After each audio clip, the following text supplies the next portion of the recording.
আসসালামু আলাইকুম প্রিয় দর্শক, বিএনপির মহাসচিব মিস্টার মির্জা ফখরুল ইসলাম আলমগীরের একটা কথা নিয়ে আজ আমি আলোচনাটা করব। আমি বহুবার এই অনুষ্ঠানে আপনাদেরকে বলেছি যে বাংলাদেশের যে কজন রাজনীতিবিদকে আমার খুব পছন্দ হয়, যাদের কথাবার্তায় আমি এক ধরনের পরিমিতি বোধ দেখতে পাই, তাদের মধ্যে যদি তালিকা করি সেই তালিকার শীর্ষে মির্জা ফখরুল ইসলাম আলমগীর ছিলেন। আমি প্রথম হোঁচট খাই যখন উনি ডক্টর মোহাম্মদ ইউনূসের সঙ্গে জাতিসংঘে যে 6 জন রাজনৈতিক নেতা গেলেন তাদের মধ্যে উনিও যেতে রাজি হলেন। এটা দেখে আমি সবচেয়ে হতাশ হয়েছিলাম এবং অবাকও হয়েছিলাম। বিএনপি এখানে কেন যাবে, এটা ছিল আমার প্রশ্ন। এবং তারও চেয়ে বড় প্রশ্ন ছিল, যদি বিএনপি যেতেই হয় খোদ মহাসচিব মির্জা ফখরুল ইসলাম আলমগীরকে যেতে হবে কেন? যাই হোক, সেটা অন্য প্রসঙ্গ। ওই প্রসঙ্গের মধ্যে শেষ হয়ে গেছে। নানা আলোচনা হয়েছে, সমালোচনা হয়েছে। কেউ প্রশংসা করেছেন এমন আমি এখনও শুনিনি। সমালোচনায় আমি বেশি শুনেছি এবং খোদ বিএনপি অনেক নেতার সঙ্গে এই নিয়ে আমার কথা হয়েছে। খুব একটা হ্যাপি কাউকে আমি দেখিনি। তারপর উনি গিয়েছেন, নিশ্চয়ই নিজস্ব বিবেচনার উপর নির্ভর করে উনি গিয়েছেন, অথবা এমনও হতে পারে ওনার দলীয় প্রধান ওনাকে যেতে ইনস্ট্রাকশন দিয়েছেন, সেটাও হতে পারে। আমি জানি না আসলে কি ঘটেছে, কিন্তু সাধারণ একজন মানুষ হিসাবে, দেশের একজন নাগরিক হিসাবে আমার একটা পছন্দ হয়নি। এরপর আর কি ঘটলো যে নিয়ে আজকে আলোচনা করতে হবে, সেটা হলো যে ওখানে যাওয়ার পর ওনারা কী করেছেন না করেছেন সব খোঁজখবর নিতেও চাইনি, দরকারও মনে করি নাই। কিন্তু শনিবার দিন মানে 27 তারিখে, গতকালকে আমাদের সময়, গতকালকে তাদের সময় আরও একটু আগে, নিউ ইয়র্কে এনআরবি কানেক্ট ডে নামে একটা অনুষ্ঠান হয়েছে। যারা নাকি বিদেশে আছেন আর কি, নন রেসিডেন্স যারা আছেন, তাদের নিয়ে একটা অনুষ্ঠান হয়েছে। সেই অনুষ্ঠানে অনেকে বক্তব্য রেখেছেন। সেখানে প্রফেসর ইউনূস ছিলেন সেই অনুষ্ঠানের প্রধান অতিথি। উনি কথা বলেছেন। কেবলমাত্র রেজিস্টার্ড লোকরা ওখানে ঢুকতে পেরেছেন যতটুকু আমি জেনেছি। তার মধ্যে প্রফেসর ইউনূসের সঙ্গে বাংলাদেশ থেকে যে সমস্ত পলিটিশিয়ান গিয়েছেন তারাও সেখানে উপস্থিত ছিলেন। এবং সেখানে মির্জা ফখরুল ইসলাম আলমগীর কী বলেছেন সেই কথাটা নিয়ে আজকের আলোচনা। তিনি সেখানে বলেছেন যে অন্তর্বর্তীকালীন সরকারের যে উপদেষ্টা, প্রধান উপদেষ্টা ডক্টর মোহাম্মদ ইউনূস, তার বিভিন্ন উন্নয়নমূলক কার্যক্রমের উনি ওখানে ভূয়সী প্রশংসা করেছেন। প্রফেসর ইউনূস নানা ধরনের উন্নয়নমূলক কাজকর্ম করেছেন এবং সেগুলোর ব্যাপক প্রশংসা করেছেন মির্জা ফখরুল ইসলাম আলমগীর। আচ্ছা, ডক্টর ইউনূস গত 1 বছরে কী কী উন্নয়নমূলক কাজ করেছেন বলেন তো ভাই আপনি একটু। আমি একটু স্মরণ করার চেষ্টা করলাম উনি কী কী উন্নয়নমূলক কাজ করেছেন। উনি খুব গুরুত্বপূর্ণ কাজ কী করেছেন? গুরুত্বপূর্ণ কাজের মধ্যে হতে পারে যে ওনার গ্রামীণের জন্য আগাম কিছু কর অব্যাহতি নিয়েছেন। তারপরে গ্রামীণের জন্য উনি একটা ইউনিভার্সিটি নিয়েছেন, মেডিকেল কলেজ নিয়েছেন নাকি, এগুলি আরও করেছেন। গ্রামীণের জন্য আদম ব্যবসার লাইসেন্স নিয়েছেন। ওনার মামলাগুলিকে প্রত্যাহার করে নিয়েছেন। আওয়ামী লীগকে নিষিদ্ধ করে, আওয়ামী লীগের রাজনৈতিক কর্মকাণ্ড নিষিদ্ধ করেছেন। তারপরে আরও উন্নয়ন কী করলেন? আর উন্নয়ন করেছেন, পোর্টটাকে লিজ দেওয়ার ব্যবস্থা করেছেন বিদেশি একটা সংস্থার কাছে উইদাউট এনি টেন্ডার, কোনো আন্তর্জাতিক প্রতিযোগিতা ছাড়াই ওনার পছন্দ অনুযায়ী একটা প্রতিষ্ঠানকে লিজ দেওয়ার চেষ্টা করেছেন। উন্নয়ন আরও করেছেন, ইলন মাস্কের প্রতিষ্ঠানকে এখানে এনে তার ইন্টারনেটের ব্যবস্থা করেছেন, যেটা নাকি বাংলাদেশের অধিকাংশ গ্রাহকের মধ্যে হতাশা তৈরি করেছে। যাই হোক, সেটাও একটা উন্নয়ন ধরে নিচ্ছি। আর কি উন্নয়ন করেছেন উনি? সংস্কার নামে একটা ভজগোটো পাকিয়েছেন। উন্নয়নটা কোথায়? দেশের বেকারত্ব বেড়েছে। এইগুলোর ডক্টর ইউনূসের এই সমস্ত কর্মকাণ্ডের ভূয়সী প্রশংসা করেছেন আমাদের মির্জা ফখরুল সাহেব। এবং তিনি আরও বলেছেন, আমি তার কথা একটু আপনাদেরকে পড়ে শোনাই। তিনি বলেছেন, গণতান্ত্রিক, সমৃদ্ধ এবং দুর্নীতিমুক্ত দেশ গঠন করার যে স্বপ্ন ছিল শহীদ প্রেসিডেন্ট জিয়াউর রহমানের, তার সমস্ত কথাগুলো প্রফেসর ইউনূসের কথায় বের হয়ে আসছিল, এটা উনি বলেছেন। এবং উনি আরও বলেছেন, প্রফেসর ইউনূস যখন কথা বলছিলেন আমার বারবার মনে হচ্ছিল যে আমি এদেশের স্বাধীনতার ঘোষক শহীদ প্রেসিডেন্ট জিয়াউর রহমানের কণ্ঠ শুনছি। মানে জিয়াউর রহমান যে কথাগুলি বলতেন সেই কথাগুলি যেন ওনার মুখ দিয়ে উচ্চারিত হচ্ছে। উনি যখন কথা বলছিলেন ওনার কাছে মনে হচ্ছে আরে এটা তো জিয়াই কথা বলছেন।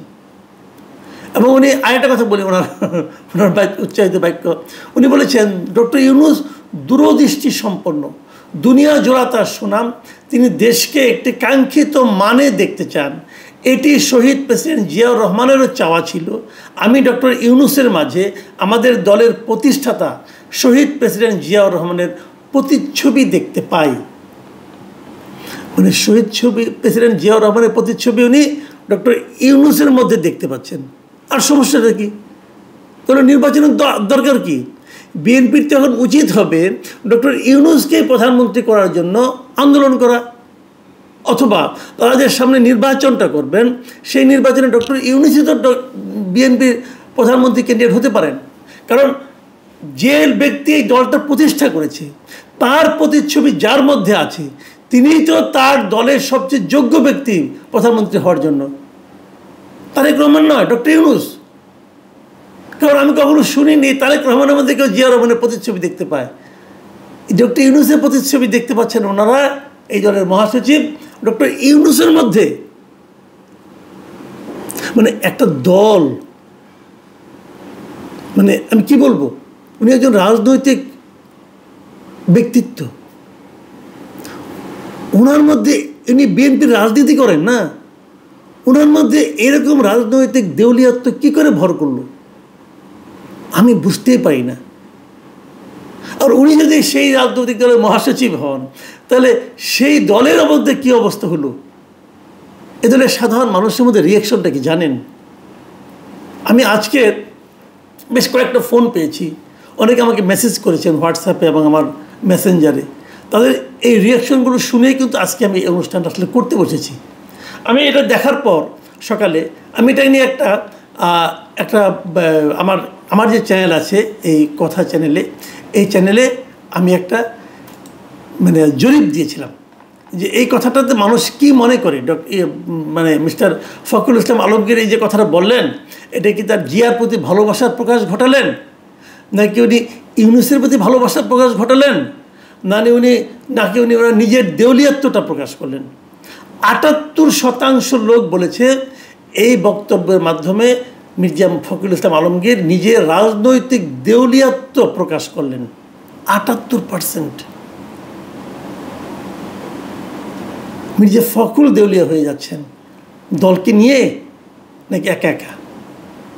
দেখুন এখানে প্রচুর কমেন্ট পড়েছে এবং যে সমস্ত কমেন্ট আমি এখানে দেখেছি তার সঙ্গে যদি আমাকে যারা বিভিন্ন সময় ফোন করেছেন তাদের যে কমেন্টগুলো আমি সব মিলিয়ে কিছু কমন কমেন্ট আপনাদেরকে আমি জানাতে চাই। যেমন কেউ লিখেছেন দেখেন, ক্ষমতার লোভ মানুষকে কোথায় পৌঁছে দেয় তার প্রমাণ এই বক্তব্য, এটি দেউলিয়াত্বের বহিঃপ্রকাশ ছাড়া কিছু নয়। আবার লিখেছেন তাহলে নির্বাচনের দরকার নাই, ইউনূসই থাকুক।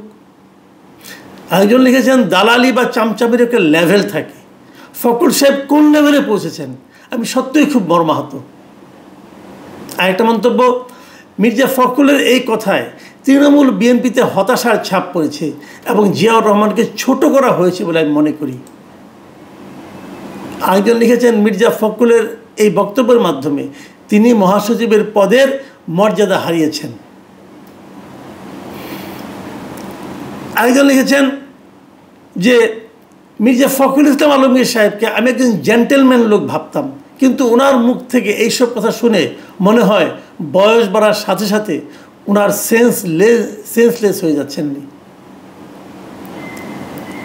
যাই হোক, এই যে কথাগুলি হয়েছে, আরেকজন লিখেছেন যে ইউনূসের হাত ধরা ছাড়া তো উপায় নেই, তার জন্য ফখরুল সাহেব আবার একটু তেল মারলেন। মূল কথা হলো তাদের নির্বাচন দরকার, যার জন্য নিজের অবস্থান যে কতটা নিচে নামাচ্ছে তা হয় ফখরুল সাহেব টের পাচ্ছেন না, পরে বুঝবে ইউনূস কি জিনিস। যাই হোক, আর সমালোচনা করে লাভ নাই, আমি কেবল আরেকটা বক্তব্য বলে শেষ করছি। আমাকে একজন লোক লন্ডন থেকে আমাকে ফোন করেছিলেন। এই ভদ্রলোক মাঝে মাঝে আমাকে বিভিন্ন ইস্যুতে ফোন টোন করেন, তার নিজস্ব মতামত বলেন। উনি ওনার পিতার রেফারেন্স দিয়ে বললেন যে ওনার বাড়ি নওগাঁ। উনি বলেছেন যে একবার একরকম একটা ঘটনা ঘটেছিল, মানে 80-র দশকের কথা, 80-র দশকের একটু আগে, 78-79 এরকম টাইমের ঘটনা, যে জিয়াউর রহমান তখন একটা খাল কাটার আন্দোলন করছিলেন। নওগাঁর আত্রাই থানার কালিকাপুর গ্রামের পাশ দিয়ে একটা খাল গেছে, সেই খালটা খননের জন্য জিয়াউর রহমান সশরীরে সেখানে গিয়েছিলেন। খাল কাটার কাজ শেষে দুপুরবেলা খাওয়ার আয়োজন করা হয়েছিল নওগাঁ ডিসি সাহেবের তত্ত্বাবধানে। ব্যাপক আয়োজন খাওয়া দাওয়ার। এটা দেখে জিয়াউর রহমান জিজ্ঞাসা করেছিলেন, এই যে ব্যাপক আয়োজন, এটা আসলে টাকাটা কোত্থেকে আসলো? ততক্ষণে কিন্তু জিয়াউর রহমান সাহেবের হাতটা ধুয়ে খেতে বসবেন এই অবস্থায় ডিসি সাহেব বললেন, এটা সরকারি তহবিল থেকে টাকাটা দেওয়া হয়েছে। জিয়াউর রহমান আর সেই খাবারটা খাননি।